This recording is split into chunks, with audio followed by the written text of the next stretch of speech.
Hey, in this video, I'm going to show you what not to do when you open a presentation that everyone tells you that you should do. Now, a lot of times, if you hear the standard public speaking advice, it's begin your presentation with some kind of a hook or story, and that's true. That's kind of the default in everything. But you got to remember that no two audiences are the same, but all audiences can be lumped into three main categories. There's the audience who knows you and you know them. So this is typically you're speaking in your own company, right? Or your church or some group that knows you. There's a second kind of audience that the audience doesn't know you, but they don't know each other either. So that's like speaking at a conference. Then there's a third kind of audience, and this is the one that you want to treat a bit differently. This is the audience that doesn't know you, but they know each other. So in other words, you're going in, you're speaking to a company, and they've worked together for a long time. They have bonds. They have trust with each other. You are the outsider. Now, in this setting, you want to open up your presentation a little bit differently. Now, you still can do the standard, open with a story that you typically would do in any presentation, but I'm going to show you something better. Because here's the thing, in that dynamic where you've got a bunch of people who know each other, but they don't know you, you're the stranger. And so people, they sort of have this bit of judgment that they're waiting to see who you are, what you're like. And this is what we do as humans. It's not always the best habit, right? We make judgments. And so what you want to do early on is you want to create some affinity. Affinity is where you make a connection with your audience to show that you have something in common, right? Whether you've done something that they've done or you understand their world in a way that maybe other people don't. Anything for them that just makes them go, okay, this person knows at least a little bit about our world. So let me give you some examples. Last week, I was on the East Coast speaking to a large law firm. Now, this was a yearly leadership retreat for them. And so I'm going in there. They all know each other, but they don't know me. And so there's only so much the introduction for the speaker can do. So instead of just launching into my story about climbing mountains in South America, what I did was I shared about how I grew up in a law family and how my father was a lawyer, then a DA, then a judge, how I was supposed to go into law school, how I didn't, and maybe disappointed my father. I made some humor out of it. But I told that story so that they would understand, okay, this person at least knows a little bit about the law field. When I was speaking to a manufacturing plant in a really small town, I spoke about growing up in a small town. In fact, growing up on a cattle ranch. And that's true. I had this strange upbringing. I grew up on a cattle ranch in the mountains, but my father was also a lawyer who became a judge.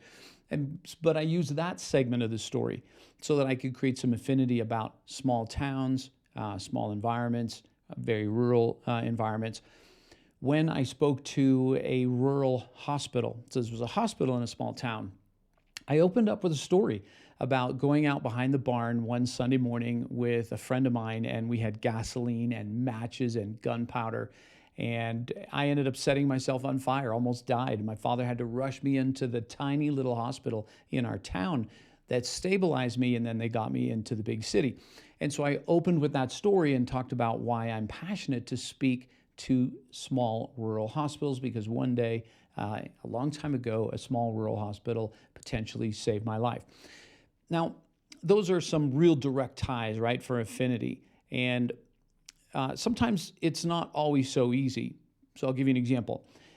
2 years ago, I was speaking to some of the top executives at the United States Postal Service, and it was their leaders meeting. And so I get up there. Now, I've never worked in the post office. I don't really have a post office story, but I thought about when I was, I think, 6 years old. I saw this thing on TV. It was a bamboo steamer. I grew up on this cattle ranch that we had 3 channels on our TV, and this thing came on. And of course, back in those days, you had to write the phone number down when it went across the screen. And I really was excited that I could order this for my mom for Christmas, and so I did. But the big worry I had was, would it arrive in time? And every day I was hoping that the mail would be on time. And then on Christmas Eve, when I was about to give up hope, I got a call from our local post office saying, hey, there's a parcel for you. As I was so excited. And so I shared that story. Now, it's just a story about waiting on the mail, but the mail came on time, right? But you can see how at least some affinity can be created even in that setting. The reason we want to create this affinity is because it begins to create a little more trust right away. So, for example, I could have still gone into those settings and did my normal opening story talking about being on the side of this mountain at 20,000 feet, right? It's compelling, it's intriguing, it draws people in right away.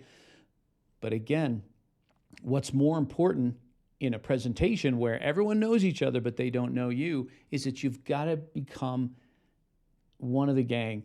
Not that you're going to completely do that, but it just, even in this little way, you want to become one of them for a bit, and you have to find a way to do that. So the next time you go to speak to an audience of people who don't know you, but they know each other, then ask yourself the question, where does my life, what moment in my life has an overlap, even if it's just a tiny one, with their lives? And sometimes it's even knowing the person who hired you. So I'll give you another example. I went up to Canada to speak to all the leaders of a large mine. I think it was a cobalt mine. Well, the CEO who hired me, I had worked with him before at another conference a few years ago when he was working someplace else. And it was at the Napa Valley, and I actually have photos of the event. We were all at this big dinner that they held. It felt like it was in some underground bunker or something. But anyways, it was all classy and nice. Well, so I open up my presentation talking about the day I met your CEO. And I told that story. And so again, it was some affinity by saying, hey, I know your CEO. We go back a little ways, and he knows you. And so there was some affinity created there. So anyways, I've given you a bunch of examples, but think about that. Next time you have to give a presentation to a group that knows each other but doesn't know you, take a moment and find an affinity point that you can grab onto. And that's going to increase the trust that they're going to have with you. And when they trust you more, they're going to listen to what you have to say.